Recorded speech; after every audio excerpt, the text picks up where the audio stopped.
La eurodiputada del Partido Popular y número 3 en la candidatura popular a las próximas elecciones europeas, Teresa Jiménez Becerril, manifiesta que el objetivo del Partido Popular será luchar contra la abstención en las elecciones europeas, porque estos comicios son fundamentales para decidir el futuro de los andaluces y de los españoles. Becerril advierte que los ciudadanos ven lejanas estas elecciones, pero en la Unión Europea se deciden muchos de los aspectos del día a día y nos jugamos demasiado. En este sentido, señala que el Partido Popular va a estar al 100% y totalmente movilizado para esta campaña electoral. Lo primero que hay que hacer es acudir a votar.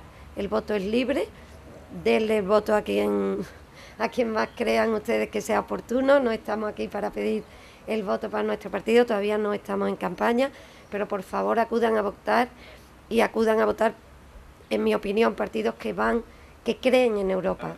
La eurodiputada del Partido Popular también acusa al gobierno andaluz de ser el responsable de ensuciar la imagen de Andalucía en Europa por los escándalos que cada día se descubren. Jiménez Becerril ha puesto en cuarentena la afirmación de la Junta de que no hay fondos europeos comprometidos en el presunto fraude de los cursos de formación. Es que a mí me avergüenza que todas las mañanas en los periódicos la primera noticia sea el fraude y sea la corrupción. Esa no es culpa mía. Yo no voy a hablar de eso, que tengan bien seguro los andaluces que yo allí, al revés, me ocupo de decir que esta es la mejor región de España y la mejor de Europa, la más grande, y tiene muchísima riqueza en el campo, riqueza de personas, y por supuesto yo siempre voy a hablar y apoyar a Andalucía, pero Andalucía merece un futuro mejor desde aquí, desde España y desde Europa.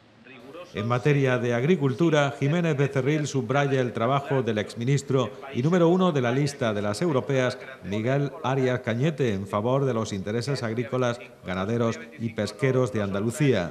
También resalta el papel del gobierno de Mariano Rajoy en el peso recuperado por España en la Unión Europea, pese a un partido socialista que primero negaba la crisis y que ahora niega la recuperación.